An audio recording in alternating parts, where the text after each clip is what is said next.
What's up, everybody? CHM Carnivorous here. It has been a while, but today I want to take a path away from Nepenthes and talk to you about a very misunderstood plant, and one that has gotten a bad rap for being tough to grow, but in my opinion is the most interesting plant in the world, and that is the Venus flytrap. I want to show you how to grow it and what you can expect and how to be successful with this fun, amazing plant. All that and more coming your way in just one moment. So what I have in front of me right now is the Venus flytrap. And these are all typicals, except for these in the back. These are all typicals that I got from Lowe's or Home Depot. And I want to preface that because they are not the strongest. Now, getting plants from places like California Carnivores is definitely going to give you an advantage when growing these, because they are going to be much healthier and much stronger. These are rescue plants, I call them. They grow in those death cubes, and so right off the bat they have given a bad shake at life, but they are able to be brought back. Now, Venus flytraps have gotten a really bad rap, as you saw in the beginning, for being difficult plants to grow, and they are not. As a matter of fact, I find them to be one of the easiest carnivorous plants to grow, as long as you follow a few simple rules. And so that is what I'm going to share with you today in this video. Now, rule number one is soil. Now, Venus flytraps live right on the edge of in pine barrens of North and South Carolina, and that soil is very nutrient poor, but also has good airflow to the roots.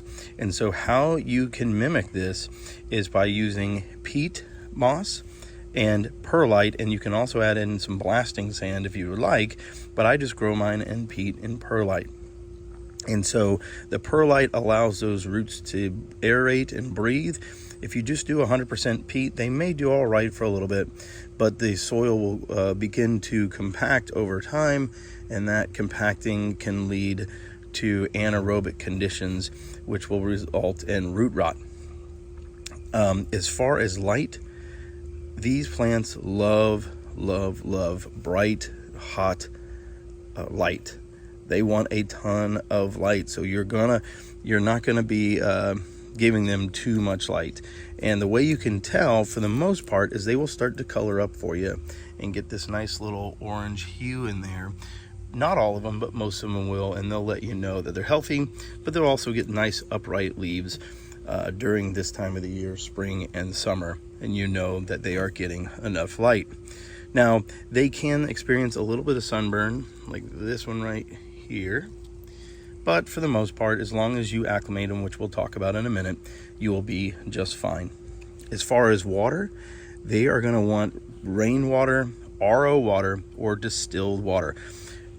These are a little bit more susceptible or a little bit more cranky when it comes to other waters. Like Drosera, you can get away with a higher, what's called parts per million, but Venus flytraps like 50 parts per million or less.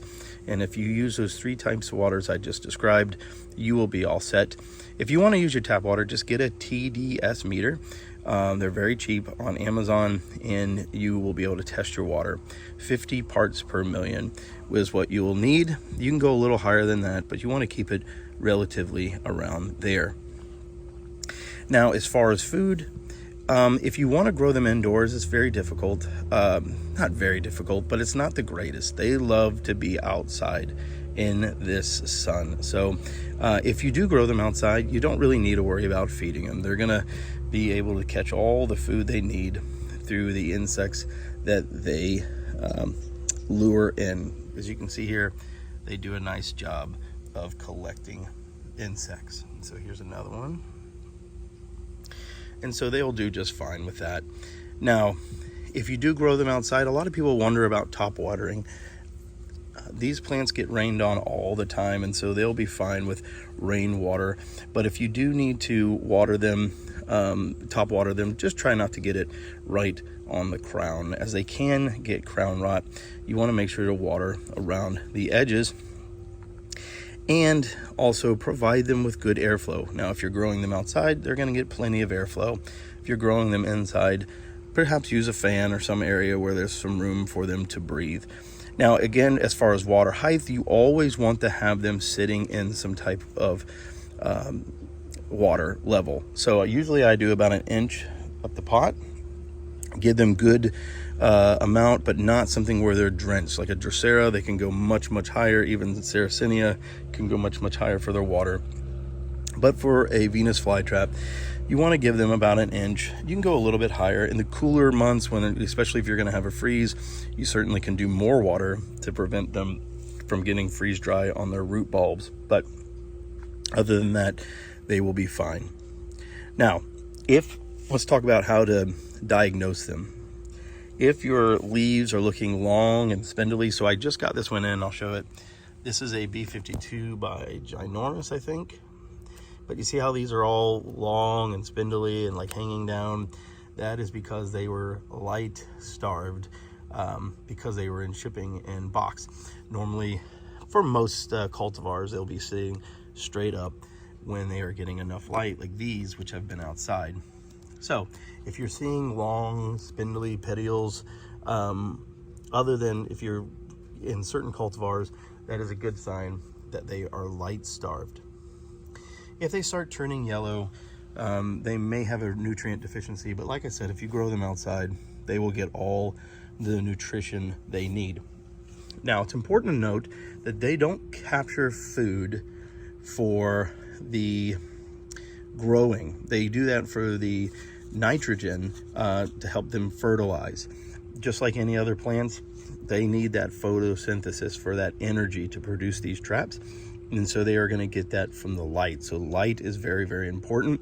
And as far as food, they produce a, I guess, protein called chitinase, which breaks down the exoskeletons of flies. So you don't want to give them any food that is like people food. You don't want to give them steak or cheese or anything like that. They are not animals, they are plants. And so they're going to be able to break it down with that chitinase. Let's see what else I can tell you about these beautiful plants. You're going to notice that their leaves die, and that is perfectly normal. Most carnivorous plants, especially Venus flytraps, have a very fast leaf turnover rate, and so they are going to die off and grow new leaves consistently throughout the course of their life. And so if you start to see your leaves dying off at the base, that is completely fine. They are going to grow more for you, and that is normal. Let's see what else. I think that's about it. I will tell you, if your traps are sluggish to close, you don't want to mess with them too much because it takes a lot of energy. But if they're sluggish to close and close really slowly, it is a sign that they're in a weakened state. Normally you'll see that when you first get them out of the box, or if they've been shipped. They will bounce back over time. You want to make sure that you don't trip the traps too many times. They only have a couple times that they can trip them before they lose the ability to use that trap and the trap dies off. And so I'll talk more about the traps and how they work and how they use calcium to close their traps in a later video. But if you follow these simple rules, you will be successful growing these amazing plants. I hope you enjoyed this, and as always, happy growing. Let me know if you have any questions. See you soon. Bye-bye.